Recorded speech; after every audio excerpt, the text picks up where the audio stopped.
तो इस वीडियो में हम अप्रोच करेंगे ट्रिगोनोमेट्रिक आइडेंटिटीज का एक बहुत ही सिंपल क्वेश्चन, जिसमें हम लोग को यह प्रूव करना है कि sin a by 1 plus cos a is equal to 1 minus cos a by sin a। तो ट्रिगोनोमेट्रिक आइडेंटिटीज के प्रूविंग क्वेश्चंस बहुत बार स्टूडेंट्स के लिए डिफिकल्ट होते हैं, बट इसको अप्रोच करने का एक तरीका है एंड सम बाय सम हम ये एक्सप्लोर करेंगे कि किस तरह से हम लोग किसी भी ट्रिगोनोमेट्रिक आइडेंटिटीज वाले क्वेश्चन को सॉल्व कर सकते हैं। सबसे पहले हम लोग देखते हैं इसको कैसे सॉल्व करना है। यहाँ पे हम लोग के पास लेफ्ट हैंड साइड है sin a by 1 plus cos a, right hand side है 1 minus cos a by sin a and हम लोग को प्रूव करना है। हम लोग सबसे पहले लेफ्ट हैंड साइड को लेते हैं, लेफ्ट हैंड साइड वाले एक्सप्रेशन को। तो लेफ्ट हैंड साइड में we have sin a by 1 plus cos a। अब हम लोग को ये मालूम है कि sin square a plus cos square a होता है इक्वल टू 1। अगर हम लोग इसमें cos square a को राइट हैंड साइड में शिफ्ट कर देते हैं तो हम लोग को मिलेगा sin square a equal to 1 minus cos square a। And अगर 1 plus cos a को हम 1 minus cos a से मल्टीप्लाई कर देंगे तो भी a plus b into a minus b हो जाएगा, a square minus b square, उससे हम लोग को मिलेगा 1 minus cos square a। तो ये लिंक जोड़ते हुए हम लोग देख सकते हैं कि अगर हम लोग यहाँ पे 1 plus cos a को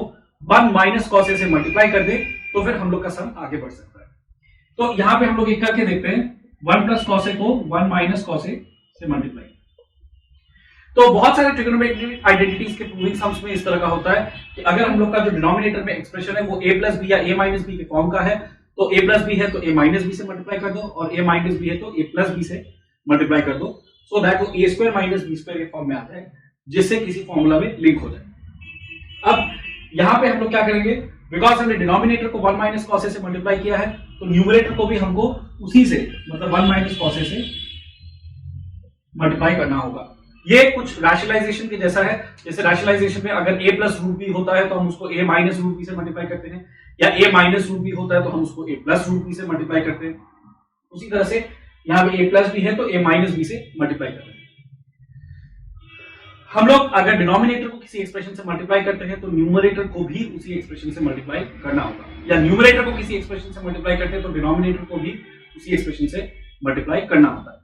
तो इसलिए मैंने डिनोमिनेटर में जब 1 minus cos a से मल्टीप्लाई किया तो फिर न्यूमरेटर में भी 1 minus cos a से मल्टीप्लाई किया। अब यहाँ पे हम लोग क्या करेंगे, तो यहाँ पे ये जो एक्सप्रेशन है नीचे हम लोग को इस तरह का कुछ मिल रहा है, a plus b into a minus b,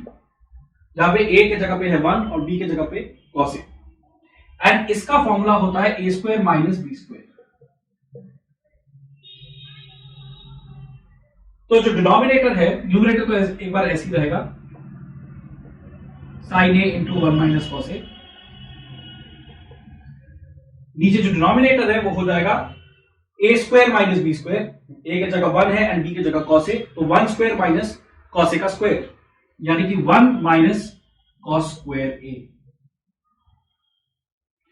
हम लोग को पता है, जैसा मैंने बोला था from the formula sin square a plus cos square a equal to 1, हम लोग को पता है कि 1 minus cos square a is equal to sin square। तो यहाँ पे 1 minus cos square a की जगह नीचे हम लिख देंगे sin square a,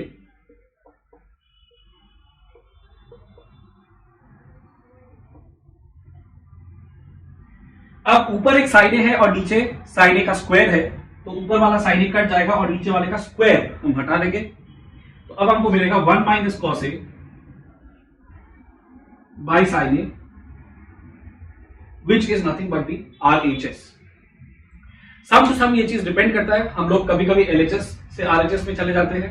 कभी RHS से सॉल्व करते हुए स्टार्ट करते हैं और LHS में आ जाते हैं, कभी हम लोग को LHS RHS दोनों को सॉल्व करके कॉमन पॉइंट पे लाना होता है। तो ये जब हम लोग डिफरेंट सम्स अप्रोच करेंगे और एक्सप्लोर करेंगे तब ये चीज समझ में आएगा। तो यहाँ पे अब मेरा RHS आ चुका है, तो हम लिखेंगे इक्वल टू RHS, हमने LHS से स्टार्ट किया था and now it is equal to RHS bracket में हेंस रूट।